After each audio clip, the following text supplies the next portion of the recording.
Maki-update tayo sa magiging lagay ng panahon ngayong weekend. Kasama si Amor La Rosa ng GMA Integrated News Weather Center. Amor? Salamat, Miss Mel. Mga kapuso, dalawang bagyo nga ang nakakaapekto ngayon sa ating bansa. Ang bagyong Ophel, pati na rin ang bagyong Pepito na posible ring maging super typhoon. Maging handa at alerto po dahil magiging masungit ang panahon sa malaking bahagi ng ating bansa ngayong weekend. Unahin po natin ang bagyong Ophel na bahagya pong sumilip dito sa labas ng Philippine Area of Responsibility at huling namataan 205 kilometers west-northwest ng Itbayat, Batanes. Taglay po nito ang lakas ng hangin nga 100 kilometers per hour at yung pagbugso naman 125 kilometers per hour. Ang pagkilos po nito ay pa-north-northwest sa ngayon sa bilis naman na 15 kilometers per hour. Sa forecast track po ng Pag-asa, ngayong gabi rin ay babalik din po yan sa loob ng Philippine Area of Responsibility, magre-recurve at sunod po nito ang tutumbukin naman ito nga southwestern portion ng Taiwan kung saan posible rin po yung mag-landfall. At dahil medyo malapit pa rin sa may extreme northern Luzon ang bagyong Ophel, nakataas pa rin ang signal number 1 dyan po sa Batanes, partikular na sa bahagi ng Itbayat.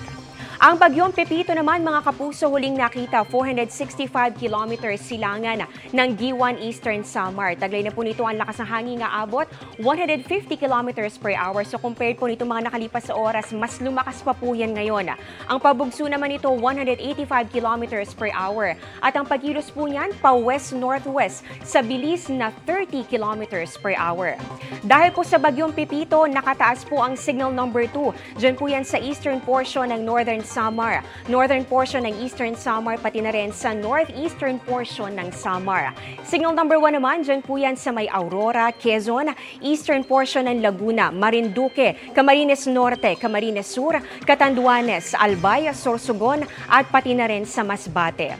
Sa Visayas naman, signal number 1 din sa natitirang bahagi po ng Northern Samar, natitirang bahagi po ng Eastern Samar, pati na rin sa nalalabing bahagi po ng Samar, ganun din sa Biliran. Mga kapuso, posible po na kalmado pa ang panahon sa mga nabanggit na lugar, lalong-lalo na doon sa areas under signal number 1. Pero gamitin po natin ang pagkakataong ito para makapaghanda.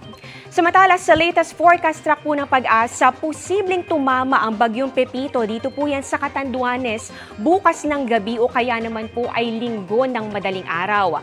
Pero dahil po pasok sa cone of probability o cone of uncertainty, ang iba pang bahagi po ng Bicol region, pwede rin po yan tumama dito sa Camarines Sur, Albay o kaya naman ay dito po sa bahagi ng Sorsogon.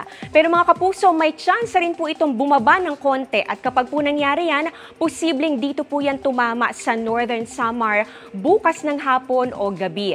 Kung medyo umangat naman yan, maaari rin pong tumama yan o maglandfall dito sa may eastern coast ng Aurora o kaya naman sa eastern portion ng Quezon.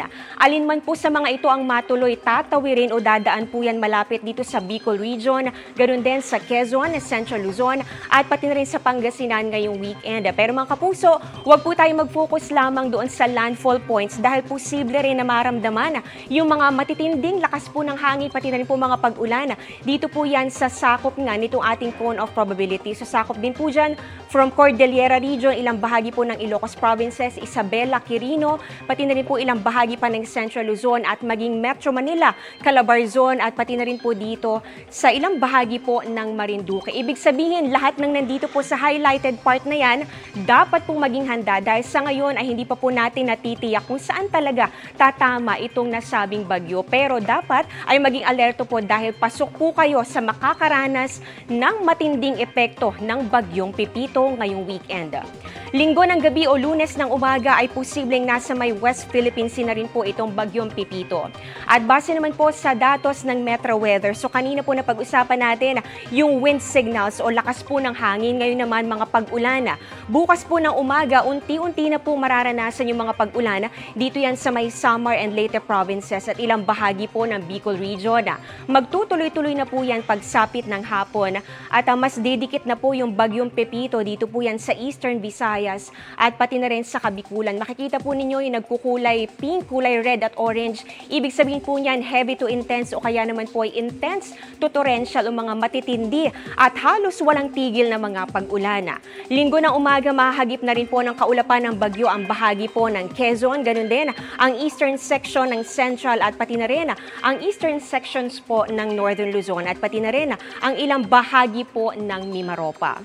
Sunday ng hapon hanggang gabi, halos buong Luzon na po ang makakaranas sa mga matitinding pag-ulan. Kitang-kita niyo po, halos matakpan na po itong mapa po ng Luzon. Ito po yung mga pag-ulang dala-dala ng bagyong Pipito. At meron din po tayong inaasahang mga pag-ulan. Ito po yan, posible po maranasan from northern down to central Luzon at ilang bahagi po ng Quezon, pati na rin po ng Mimaropa. Inaasahan po natin, kasama rin dito ang Metro Manila, matitindi at mga malalakas sa pag-ulan ang inaasahan. Meron din po mga pag-ulan sa malaking bahagi po ng Mindanao, pero karamihan naman po dyan ay dahil sa localized thunderstorms at hindi po direktang epekto ng bagyong Pipito. Pero doble ingat pa rin dahil malalakas sa ulan ang dadalhin ng thunderstorms.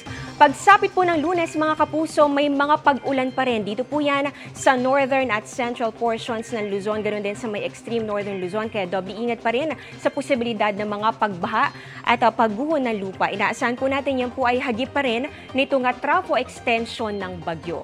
Kalat-kalat na mga pag-ulan naman ang inaasahan natin sa iba pang bahagi ng ating bansa. Mga kapuso, posibleng lumakas pa ang bagyong Pipito bago pa man tumama sa lupa. Kaya ang wind signals, kapag po yan ay umabot na sa super typhoon category, posibleng umabot po yan sa signal number 5 at matitinding lakas ng hangin po ang inaasahan at magdudulot po yan ng matitinding pinsala, kaya maging alerto. At maaari pong magkaroon pa ng pagbabago sa galaw ng bagyo, kaya patuloy na umantabay sa updates at maghanda at syempre po makipag-ugnayan sa lokal na pamahalaan kung kailangan ng lumikas. Yan ang latest sa lagay ng ating panahon. Ako po si Amor La Rosa. Ito ang GMA Integrated News Weather Center. Maasahan anuman ang panahon.